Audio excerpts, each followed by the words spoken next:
Penyebutan Ya'juj dan Ma'juj sebagai tanda besar datangnya hari kiamat telah disebutkan dalam Al-Quran dan hadis-hadis Nabi Muhammad sallallahu alaihi wasallam.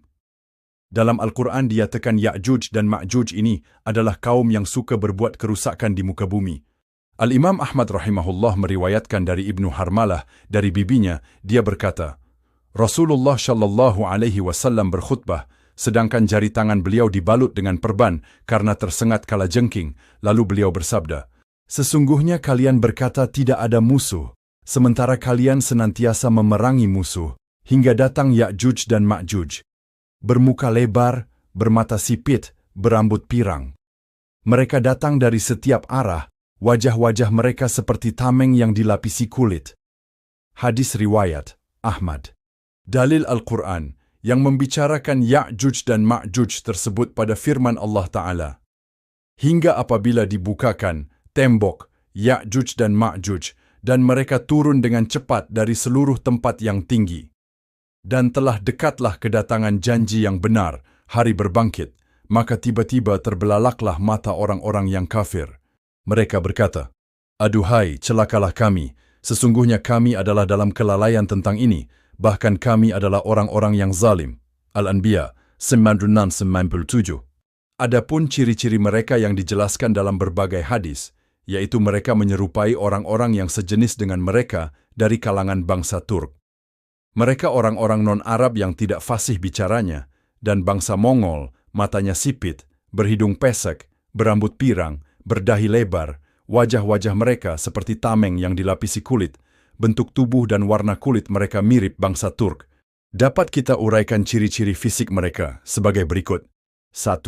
Bicara mereka tidak fasih. Menurut standar penilaian orang Arab, bahwa bahasa yang paling fasih adalah bahasa Arab, sebab kajian secara fonemologi dan fonemologi, huruf-huruf hijaiyah yang digunakan bangsa Arab terdengar sangat jelas dan sesuai tempat dan sifat keluarnya bunyi suara. Bahasa orang Asia atau bangsa Afrika dinilai mereka tidak fasih dalam standar ilmu bunyi suara sound vokal bagi bangsa Arab. Seperti contohnya, bangsa Arab menyebut suku Amazighi di Afrika Utara sebagai bangsa Berber disebabkan bunyi bahasa yang mereka ucapkan tidak jelas, seperti bunyi berber-berber atau suara yang menyerupai kebisingan angin ribut. Apakah ada kemiripan dengan bahasa Mandarin atau bahasa Cina atau bahasa lainnya di Asia? Wallahu a'lam. 2. Bangsa Mongol. Jika hadis itu merujuk pada satu bangsa, bangsa Mongol atau Tartar misalnya, maka dalam sejarahnya mereka memang pernah memporak-porandakan peradaban Islam di Baghdad, sehingga banyak karya-karya para ulama dan sarjana Muslim yang dibakar dan dibuang oleh mereka. Apakah masih ada hubungannya dengan bangsa Asia yang sedang sangat berambisi menguasai dunia saat ini dan melakukan pembantaian terhadap umat Islam? Wallahu a'lam. 3. Bermata sipit. Hadis ini jelas menyebutkan ciri-ciri fisik genetik secara spesifik yang merujuk pada bangsa yang bermata sipit dan berkulit putih. Apakah itu bangsa Cina? Wallahu a'lam. 4. Berdahi lebar.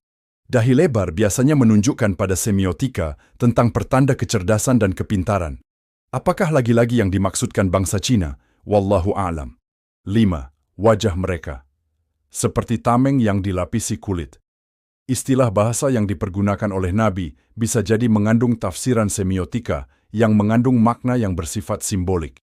Wajah yang seperti tameng boleh jadi menunjukkan karakter mereka yang tidak pemalu, tidak minder, dan pekerja keras. Selain istilah kulit, bisa jadi merujuk pada sifat kulit yang berwarna putih pucat, sebagaimana sifat kulit hewan yang disamak dan kemudian dipergunakan pada tameng perang. Takwil lainnya, bisa jadi juga bahwa apa yang mereka tunjukkan di permukaan, bukanlah seperti apa yang tersimpan di dalam hati sesungguhnya. Karena itu, maka berhati-hatilah atas tipuan mereka. 6. Mereka datang dari berbagai arah. Kita ketahui bersama bahwa bangsa di dunia yang paling besar tingkat penyebarannya adalah bangsa Cina. Mereka datang dari segala arah, boleh jadi mereka merupakan bangsa yang suka berpetualang dan melakukan invasi, baik secara perdagangan, invasi ekonomi, hingga militer. Wallahu a'lam. 7. Semiotika tembok. Jika kita merujuk pada ayat 96 pada surah Al-Anbiya itu di dalam Al-Quran, maka di sana disebutkan kata tembok. Begitu pula jika kita merujuk pada surah Al-Kahfi, maka kita akan temukan keywordnya tembok, sebagaimana yang dikisahkan permintaan mereka terhadap Zulkarnain untuk melindungi negeri dan bangsa mereka. Meskipun tafsiran di atas masih memiliki beragam versi tafsiran dalam kajian tafsir para ulama mufassirin, tapi kita masih bisa menemukan korelasinya dalam tafsiran kontekstual. Bukankah Al-Quran bersifat relevan sepanjang zaman? Yashluh likulli azman wa amakin? Istilah tembok bisa jadi bermakna hakiki yang merujuk pada tembok Cina atau tembok dalam makna majazi, yang berarti bahwa bangsa itu memang senang membangun peradaban guna mempertahankan tradisi peradaban nenek moyang mereka. Wallahu alam.